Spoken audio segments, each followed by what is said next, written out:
Anybody who's a big enough nutcase to run for public office, who's got the energy and the drive to want to go in there and clean things up, fighting a current that is so strong it's almost irreversible, and willing to give up nights with family and friends to go sit at boring meetings all over the state, they deserve a round of applause and your support. Kamal Jain, ladies and gentlemen.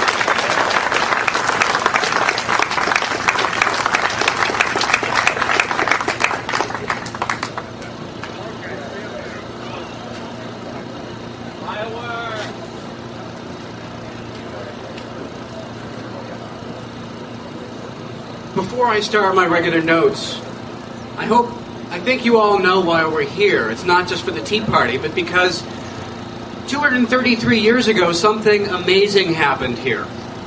We all need to remember that. The world had never seen that before. The common citizenry standing up against a tyrannical government.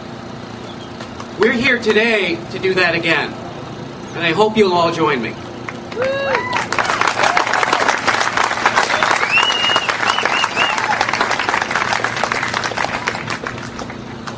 When I was a boy, my parents taught me some important things. They taught me to look both ways before I crossed the street, to wash my hands before supper, to always say please and thank you. They also taught me that money doesn't grow on trees, which is a lesson apparently lost on our politicians.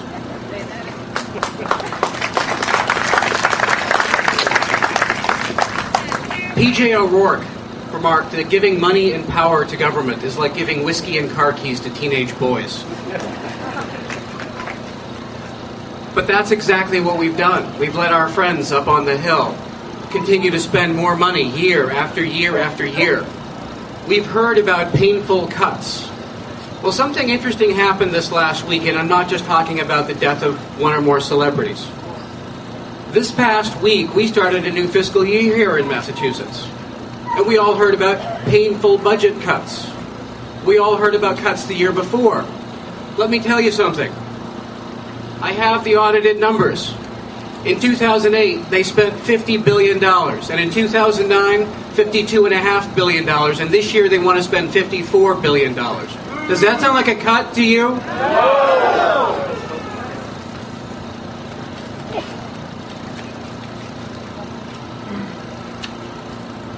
We know our government has a spending problem, but they deny it because they hide money. We hear about the budget. We hear about, these are great little fantasies, like Todd mentioned, this fantasy world we live in. The budget, as defined by our politicians, is just the General Appropriations Act of whatever year they're voting on. That's it. They've told me personally, the rest doesn't count as the budget. That's just total spending. But how much has that spending grown? Do you know in the last 12 years, state spending has doubled? Has your family income doubled in the last 12 years? Our state long-term debt has also doubled in the same period of time.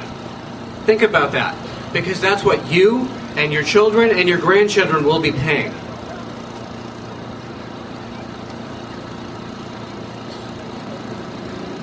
Our cities and towns, by the way, are spending more than that. That's not just all the spending. Last year, cities and towns spent another $25 billion. $75 billion. Think about that. For a state of 6 million people, that's roughly $14,000 for every one of you. Are you getting $14,000 in government services? No. We'd like to know where the money's going, and we can't find it. And that's why I'm running for auditor. I'm not making this a campaign speech, but it's because when I went to look for it, it took me, I've been researching this now for a year. And I can't find the information. On the state's website, it's broken down into 14 large categories.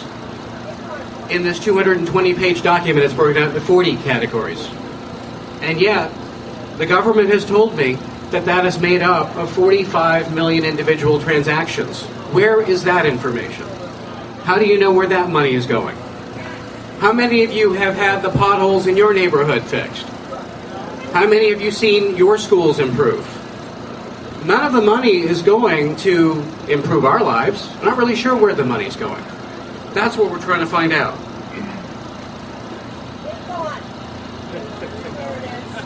Now, we've called for cuts. Our friends on the Hill say they can't cut anything. Everything is so critical. And I'd like to use a cable TV bill as an analogy. How many here have had to cut their household budgets in the last year or two? Just about every one of us. So let's suppose you get cable TV at home and it's $100 a month, and you look at it and you see basic cable for $40 a month. And then you see $20 for your movie channel and $20 for your sports channels and $20 for some other programming. You can decide what you're going to cut. But our state government tells you, no, it's a $100 cable bill and it's $50 for picture and $50 for sound. You decide where to cut. That is the kind of transparency that we have from our government. That's the kind of respect or disrespect, depending on your perspective, that we get. They lie to us. They tell us there's no more money. They told us they cut spending when they increased it.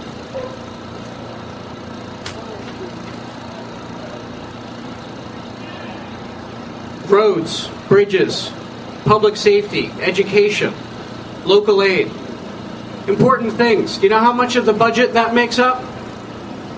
About 20%. We don't know what the rest goes to. It goes to other important stuff.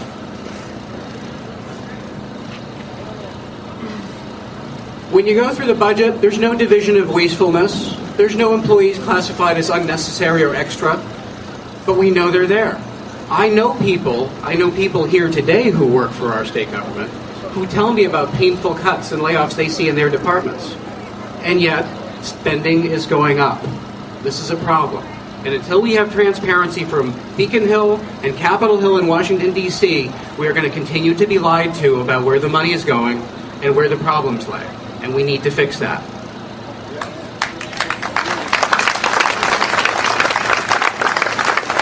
Until we have transparency, we will never know where the waste and the inefficiency and the corruption is. We'll never see all the do-nothing, six-figure salary jobs that Governor Patrick is hiring, or other departments are hiring. We are spending